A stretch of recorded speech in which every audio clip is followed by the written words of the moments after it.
નમસ્કાર, આપનું હાર્દિક સ્વાગત છે એજ્યુકેશન ગુજરાત ચેનલમાં. આજે આપણે ધોરણ 9માના મેથ્સ વિષયનો ચેપ્ટર 6 રેખાઓ અને ખૂણાઓના સ્વાધ્યાય 6.1 આ પ્રેક્ટિસ વર્કનું સ્વાધ્યાય 6.1 છે એનો પાર્ટ છે બીજો. અગાઉ આપણે એક પાર્ટમાં 1 થી 3 દાખલા શીખી ગયા.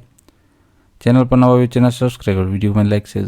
ચોથો દાખલો છે, આપેલ આકૃતિમાં ખૂણો DBC બરાબર 70 છે તથા કિરણ BP એ DBA નો દ્વિભાજક છે, તો ખૂણો PBC તથા વિપરીત ખૂણો PBD શોધવાનો છે. બરાબર, અહીંયા આપણે ખાલી ખૂણો DBC આપી દીધો, બરાબર 70નો.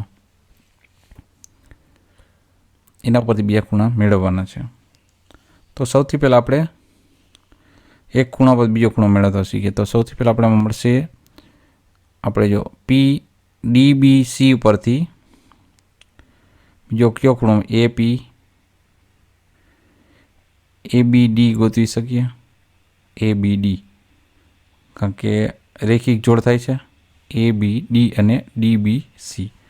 આપણે ખૂણો ABD પ્લસ ખૂણો DBC બરાબર 180 અંશ એટલે થશે રેખિક જોડ. હવે એમાં ખૂણો ABD આપણે ખબર નથી, ABD માપ આપણે ખબર છે નહીં, ગોતવાનું છે. પ્લસ DBCનું માપ ખબર છે કેટલું છે, 70 અંશ બરાબર 180 અંશ.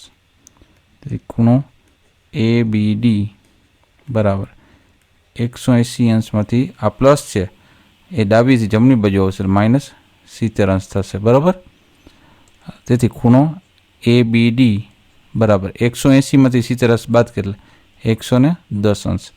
110 અંશનો ખૂણો આપણે ABD મળશે આ. બરાબર, હવે ABD અને આ DBC એ આપણે મળી ગયા બે.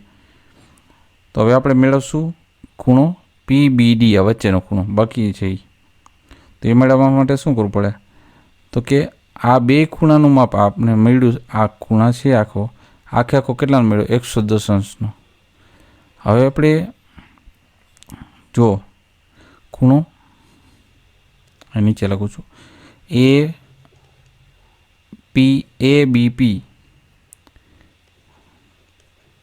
પ્લસ ખૂણો PBD, આ બેનો સરવાળો 110 અંશ થશે.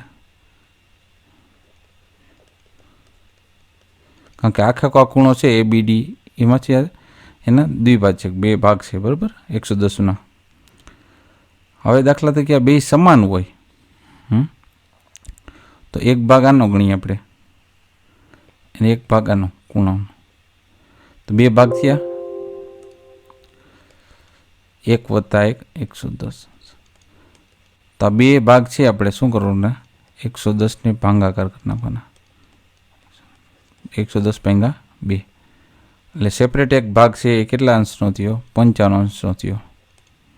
બરાબર, એટલે એક ખૂણો છે ને જે આપણે ખ્યાલ નથી PBD, તો ખૂણો PBD આ ખૂણો છે આપણે 55 અંશનો મળ્યો, 55 અંશ. બરાબર, હવે 55 અંશ એટલે PBD આ રહ્યો દ્વિભાજક છે, એટલે તો PBD શોધવાનું પડે કેનો વિપરીત PBD ખૂણો શોધવાનો છે. આ PBD મળી ગયો ને એનો વિપરીત સીધો ગોતવાનો, એટલે ખૂણો PBD નો વિપરીત ખૂણો એ મેળવવા માટે શું કરવું પડે, એને 360 અંશમાંથી આ જે 55 અંશ છે એ બાદ કરવો પડે, એટલે આપણે જવાબ મળશે 305 અંશનો. ખૂણો PBD વિપરીત કોણ કેટલો મેળવ્યો 305 અંશ. આ ખૂણો PBC એ આ મેળવવા માટે શું કરવું પડે, ખૂણો PBC એ પણ મેળવવાનો છે. બરાબર, તો ખૂણો આવી રહ્યો PBC આખો આ. બરાબર, તો આ 55નો તો ખૂણો કયો, ખૂણો PBD આપણે હમણાં જ મેળવ્યો અહીંયા 55 અંશનો પ્લસ એની સાથે શું કરવું, આ DBC તો ખ્યાલ જ હતો, ખૂણો DBC આનો સરવાળો કરવો જોઈશે, એટલે કે 55 અંશ પ્લસ આપણા 70 અંશ એનો સરવાળો કર્યો એટલે 5 ને 7 ને 5 12 125 અંશ, એટલે ખૂણો PBC બરાબર 125 અંશ આપને મળે છે. આગળ જોઈએ નેક્સ્ટ દાખલા નંબર 5. ખૂણો A અને ખૂણો B કોટી કોણ છે. જો જેમ ખૂણો B 1/5 હોય તો ખૂણો A અને B શોધવાનું છે સેપરેટલી. હવે બે છે કેવા છે, કોટી કોણ છે. ખૂણો A અને બેનો સરવાળો કરીએ એટલે કેવું થઈએ, કોટી કોણ એટલે કે 90. એટલે ખૂણો A પ્લસ ખૂણો B આ બેનો સરવાળો એટલે કેટલો, 90 અંશ થાય. બરાબર. તો ખૂણો B છે એ કેટલો છે, તો 1/5 છે. હવે ગુણોત્તર છે આ બે, એનો સરવાળો કરીએ, ગુણોત્તરોનો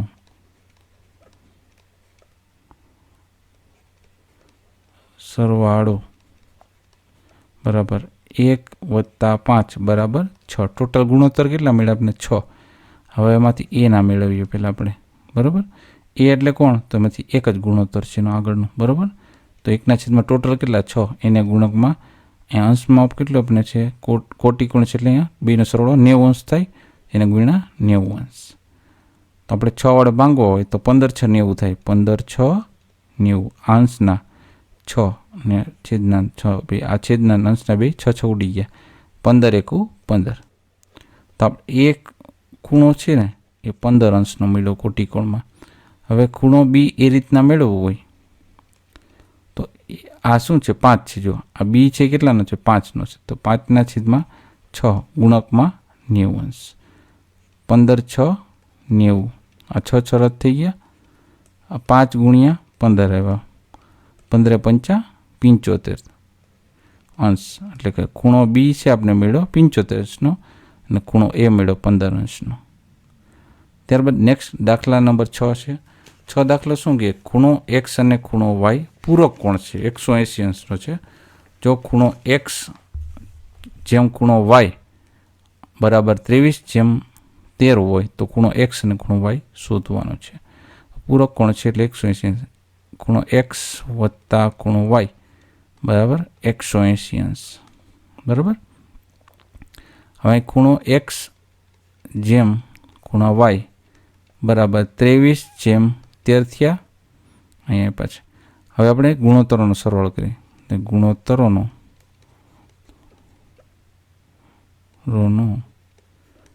સરવાળો બરાબર 23 + 13, 3 ને 3 6, 2 ને 1 3, 36 થયા. બરાબર. સરવાળો ખૂણો X માટે આમાં X છે કેટલા છે, 23નો છે. એની છેદમાં ટોટલ કેટલા મળ્યા આપને, ટોટલ ગુણોત્તર મળ્યા 36, એ છેદમાં આવશે. એને ગુણકમાં એ જે અંશમાં શું છે 180, એ ગુણાકારમાં આવશે 180 અંશ. હવે 36ને ભાગ હલાવવો હોય તો 36 ને 5 180 થાય. 36 5 180, 36 36 રદ થઈ ગયા. તો 23 × 5, 5 3 15 5 વધી પડી 1, 5 2 10 ને 1 11, 115 અંશનો ખૂણો X મળશે આપણે. અને ખૂણો Y બરાબર એ રીતના, Y છે એના ગુણોત્તર છે 13, તો 13/36 ગુણાકારમાં 180 અંશ. હા 36 5 180, 36 36 રદ થઈ ગયા, 13 × 5 13 5 65 અંશ. ખૂણો Y મળ્યો આપણે 65 અંશનો. નેક્સ્ટ દાખલા નંબર 7 જોઈએ આપણે. 7મો દાખલો શું કહે છે, તો કે ખૂણો P અને ખૂણો Q કોટી કોણ છે. જો ખૂણો P બરાબર 3x + 15 હોય અને ખૂણો Q બરાબર x + 7 અંશ હોય તો ખૂણો P અને ખૂણો Q શોધો. હવે ખૂણો P વત્તા ખૂણો Q કોટી કોણ છે એટલે કે 90 અંશના છે. બરાબર. એમ તો થઈ ગયું. હવે એના માપની સાઈઝ આપી છે આપણે. P ખૂણો છે ને એની જગ્યાએ આપણે મૂકવાનું 3x + 15 આ Pની જગ્યાએ, પ્લસની નિશાની. હવે Q શું છે તો કે x + 7 બરાબર 90 અંશ થયા. ઓકે. હવે એક્સવાળા પદ ક્યાં છે? 3x ને 1x છે, એટલે 3માં 1 ઉમેર એટલે 4x થયા, અને પ્લસ 15માં 7 ઉમેરી, 15માં 7 ઉમેરી એટલે થશે 22 બરાબર 90. 4x છે એ તો ડાબી બાજુ રહેશે, 90 જમણી બાજુ રહેશે. પ્લસ 22 છે ડાબીથી જમણી બાજુ ગયા એટલે પ્લસના થઈ ગયા -22. તેથી 4x બરાબર 90માંથી 22 બાદ કરવાના છે, એટલે 0માંથી 2 ન જાય લીધો 10 કો, 10માંથી 2 જાય એટલે 8. અહીં એક અંક કપાય, 10 કો લીધો ને, એટલે 8માંથી 2 જાય એટલે 6 બરાબર 68 થયા. હવે x બરાબર આ 68ના છેદમાં 4 થઈ જશે, કારણ કે ગુણાકારમાં છે બરાબરની આ બાજુ એટલે ભાંગાકારમાં. હવે 17 4 68 થાય, 17 4 68, 4 4 રદ થઈ ગયા, જેથી x બરાબર મળશે આપણને 17. એક્સની વેલ્યુ કેટલી મળી? 17. હવે ખૂણો બી પહેલાં પી ગોતવાનો બરાબર. પી બરાબર 3x વત્તા 15. 3 ગુણ્યા એક્સની જગ્યાએ શું કોને? 17. આ 17 મળ્યો ને, ગુણકમાં છે, વત્તા 15. હવે 17 3 51, 17 3 51 ગુણાકાર કરવાનો, પ્લસ 15. 5 ને 1 6, 5 ને 1 6, તો 66 અંશ. પી છે આપણે કેટલો મળ્યો? 66 અંશનો મળ્યો. એ રીતના ક્યુ ખૂણો છે બરાબર x વત્તા 7. x વત્તા 7 લીધો, એક્સની વેલ્યુ કેટલી હતી? 17, તો 17માં 7 ઉમેરવાના, તો 17માં 7 ઉમેરી એટલે 7 ને 7 14નો ચોગડો વધી પડી 1, 1 ને 1 2, તો 24 અંશનો છે આપણે ખૂણો ક્યુ મળશે. તો આ રીતના પી ખૂણો અને ક્યુ ખૂણો પણ આપણે મેળવી લીધો. તો આ હતા 4 દાખલાઓ. નેક્સ્ટ બાકીના દાખલા જોશું નેક્સ્ટ પાર્ટમાં. જોતા રહો એજ્યુકેશન ગુજરાત ચેનલ, શીખતા રહો. થેન્ક યુ, આભાર.